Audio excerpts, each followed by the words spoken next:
জামায়াতে ইসলামীকে জড়িয়ে কওমি মাদ্রাসা নিয়ে মিথ্যাচার করছে একটি মহল। অভিযোগ করেছেন দলটির আমির ডক্টর শফিকুর রহমান। শনিবার কুমিল্লায় কয়েকটি স্থানে নির্বাচনী জনসভায় যোগ দেন তিনি। সকালে 14 গ্রাম পাইলট স্কুল মাঠে জনসভায় বক্তব্য রাখেন। পরে নিমসার এবং দাউদকান্দিতে পথসভায় অংশ নেন জামায়াত আমির। বলেন, এই দেশের মানুষ আর একদলীয় শাসন দেখতে চায় না। 13 তারিখ থেকেই বাংলাদেশের মানুষ পরিবর্তন চায়। ভোটে জিতলে দেশ গঠনে পরাজিতদেরও সঙ্গী করা হবে বলেও জানান তিনি।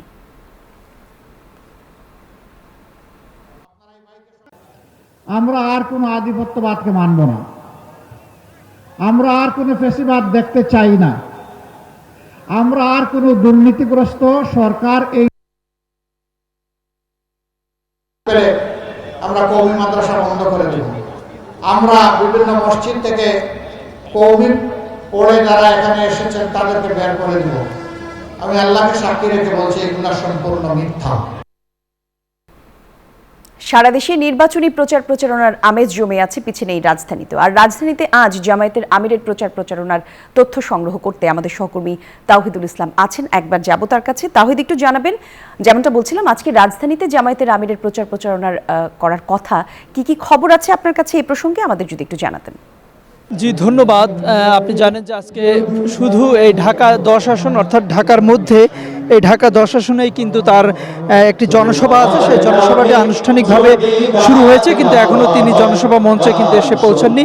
তিনি এখন কেরানীগঞ্জে একটি জনসভায় যোগ দিয়েছেন। সেখান থেকে তার বক্তব্য শেষ হলে সেখান থেকে রওনা দিয়ে তিনি এই ঢাকা 10 আসন অর্থাৎ কলাবাগানের এই মাঠে তিনি এসে যোগ দিবেন এবং এখানে তিনি প্রধান অতিথির বক্তব্য রাখবেন।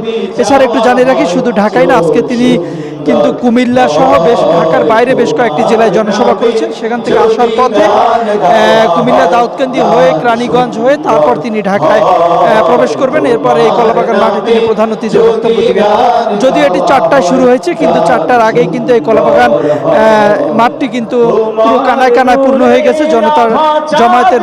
জামায়াত সহ 11 দলীয় নেতাকর্মীদের ঢলে কিন্তু এটি পুরো কানায় কানায় পূর্ণ হয়ে গেছে। মাঠ ছেড়ে কিন্তু আশেপাশের রাস্তায় সড়কেও কিন্তু নেতাকর্মীরা অবস্থান নিয়েছেন। এখানে এখন পর্যন্ত কিন্তু এই মঞ্চে কিন্তু আপনার জামায়াত ইসলামী সহ 11 দলের কেন্দ্রীয় নেতারা এবং স্থানীয় নেতারা কিন্তু যোগ দিয়েছেন। এছাড়া এই জনসভায় আছে জামাতের মহিলা বিভাগের নারী নেত্রীরাও কিন্তু এখানে অংশ নিয়েছেন।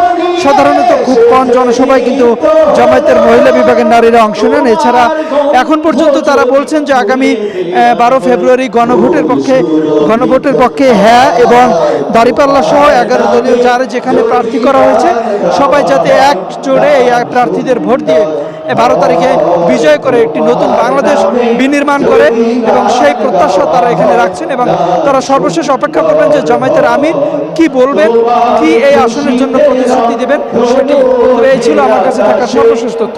অনেক ধন্যবাদ আপনাকে তাওহিদ।